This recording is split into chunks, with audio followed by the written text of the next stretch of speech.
নমস্কার, আপনাদের সবাইকে পাপিয়ার হেসেলে সাদর আমন্ত্রণ। আপনারা সবাই কেমন আছেন? আশা করছি অনেক অনেক ভালো আছেন।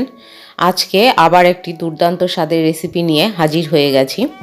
এখানে প্রথমে আমি 1 কাপ মতন জল কড়াইয়ের মধ্যে দিয়ে আমি গরম করে নিয়েছি। এবার এর মধ্যে কিছুটা পরিমাণ সিমের টুকরো দিয়ে এটাকে ভালো করে সেদ্ধ করে নিলাম। নিয়ে সিমগুলো সেদ্ধ হয়ে গেলে আমি সিমগুলোকে তুলে নিচ্ছি। এই দেখুন সিমগুলো সেদ্ধ হয়ে গেছে। এবার এগুলোকে তুলে আমি একটু ঠান্ডা করে নেব।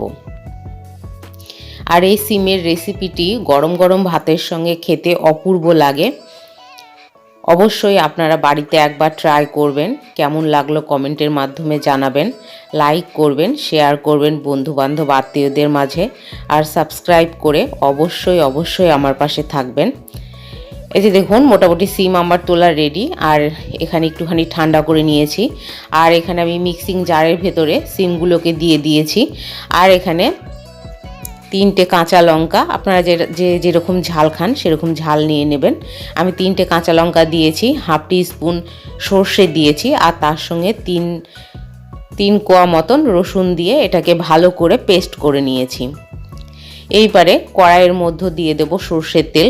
অবশ্যই এটা সর্ষের তেলে করতে হবে, না হলে সেই স্বাদ আসবে না। সেই জন্য এখানে সর্ষের তেলটাকে আমি একটুখানি গরম করে নিলাম। আর এর মধ্যে দিয়ে দিচ্ছি একটি কাঁচা লঙ্কা চিড়ে নিয়েছি, আর দিয়ে দিলাম হাফ টিস্পুন কালো জিরে।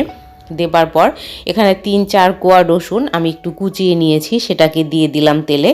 দেওয়ার পর এটা একটু নাড়াচাড়া করার পর দেখবেন লঙ্কা রসুন সবগুলো থেকে ভাজা গন্ধ বেরিয়ে আসবে সুন্দর।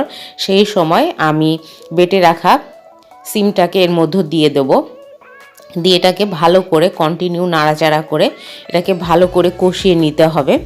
আর এর মধ্যে আমি দিয়ে দেব পরিমাণ মতন লবণ ও হলুদ। আপনারা চাইলে এর মধ্যে টেস্টের ব্যালেন্সের জন্য সামান্য চিনিও অ্যাড করতে পারেন।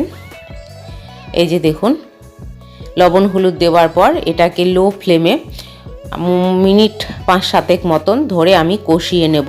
নিলেই রেডি হয়ে যাবে আমাদের সিম বাটা বা সিম ভর্তা। এটি খেতে দুর্দান্ত লাগে। অবশ্যই বাড়িতে একবার ট্রাই করবেন আর কমেন্ট করে জানাবেন কেমন লাগলো রেসিপিটি। এই যে আমার সিম বাটার রেডি।